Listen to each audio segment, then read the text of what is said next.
You ever have one of those moments where you realize all the money in the world can't buy you the one thing you need most? I used to think wealth could fix anything until I watched a waitress who had less than nothing teach my son how to speak without ever saying a word. Funny, right? The guy on Forbes covers, blindsided by someone just trying to keep her mama's house from foreclosure. But that's how this story goes, and I swear, if you hang with me, you'll see why half the country still talks about that night a silent boy played his heart out and the world actually listened. So, here's how it happened.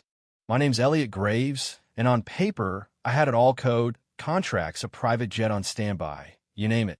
My life was all scheduled meetings, acquisitions, and that empty echo in a penthouse bigger than most folks' apartment buildings.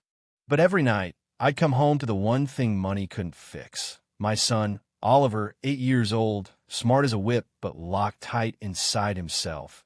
Not a single word, just that blank stare and a death grip on a dusty old violin he never played.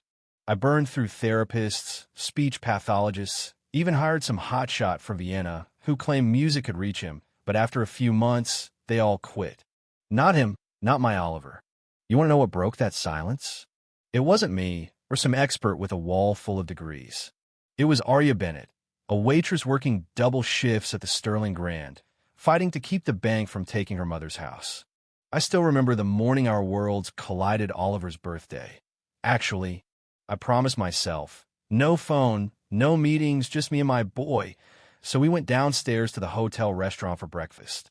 That's where Arya comes in, humming to herself as she wipes down the tables, her smile brighter than the chandeliers. We're sitting there when Oliver knocks over his juice-typical morning. Arya doesn't even flinch. She just kneels down, gives him this gentle look, and says, "Good morning, maestro." Didn't matter that he didn't answer. She spotted that violin case at his feet and goes, "You don't have to talk to speak, you know." And for the first time that whole week, Oliver actually looks at someone, really looks. Something sparks, and I swear, I'm holding my breath like a fool. She kept moving, serving coffee, humming that same haunting tune meditation from Face, I think. But Oliver's eyes, they just followed her around the room, and I'm sitting there thinking, what the hell is happening? When she came back by our table, I blurted out, "You know music?" She gives me this easy grin, says violin's my first language. Turns out, Arya was some kind of prodigy. Juilliard material before life smacked her sideways. Now she played in subway tunnels on weekends, anything for a few bucks more. So I asked, maybe I'm desperate, maybe just hopeful, would you play something for him? She laughs, shakes her head, says, "Left my violin at home, but if he wants, I can try teaching him something just for fun." I hesitate, of course.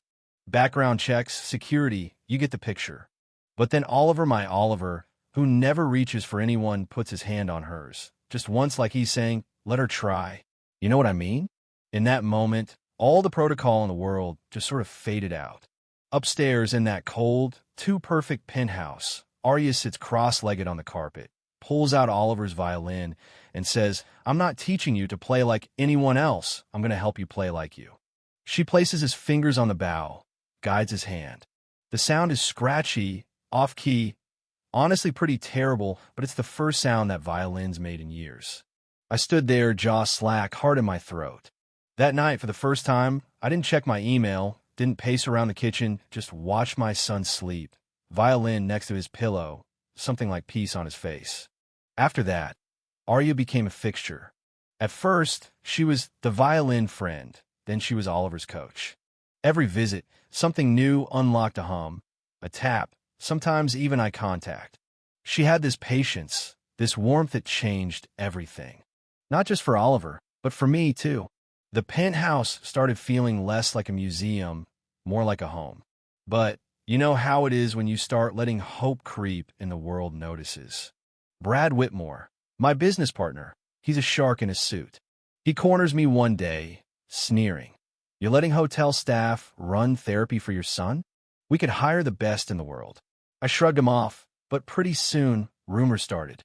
Somebody leaked a photo of Arya leaving my place tabloids, had a field day. Billionaire falls for Waitress. My PR team is losing their minds. Investors get jumpy. And suddenly Arya just stopped showing up. Vanished. No call, no goodbye. I tried calling the hotel she quit. They said, no forwarding address, nothing. That's when Oliver just shut down. Wouldn't eat, wouldn't play. The violin went untouched for days. I went a little crazy, hired private investigators, used every bit of tech I'd ever built, facial recognition, you name it. Still came up empty. Then, one morning, I'm in my office, feeling more defeated than I care to admit, and Oliver walks in, violin under his arm. He sets it down, draws the bow, and plays that haunting tune Aria always hummed. I'm staring, mouth open, and then, in the quiet, he turns to me and says Aria. His first word in years. Yeah, that happened. 3 months later, I'm hosting this gala, raising money for arts programs for autistic kids. I'd almost given up hope on finding Aria, but a tip leads me to a rundown community center across town. There she is, running a tiny music class, looking more alive than I'd ever seen her.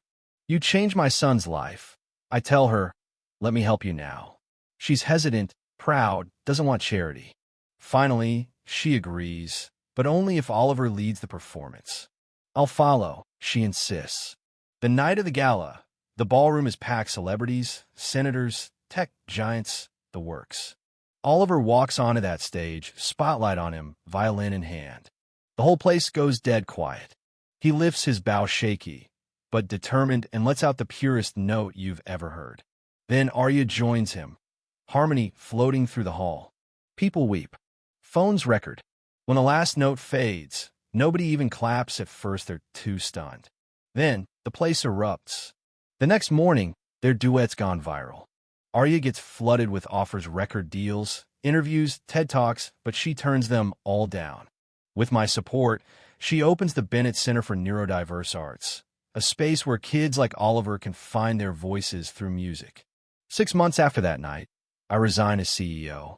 When a reporter asks why, I tell them, I made enough money. Now I want to build something money can't buy. They ask what changed me. I just say a waitress who saw my son, not my bank account. So let me ask you, what would you have done? Would you trust a stranger to reach your child when the experts failed? Or would you cling to what you know, afraid to risk your pride? Sometimes the hero isn't the billionaire or the doctor, but the person nobody's watching, the one fighting her own battle just to get by. So, before you scroll away, tell me, what does real value mean to you? Is it money, talent, love, a second chance? Drop your thoughts below. Share this with someone who needs a little hope. And if you want more stories that prove ordinary people can do extraordinary things, you know where to find me.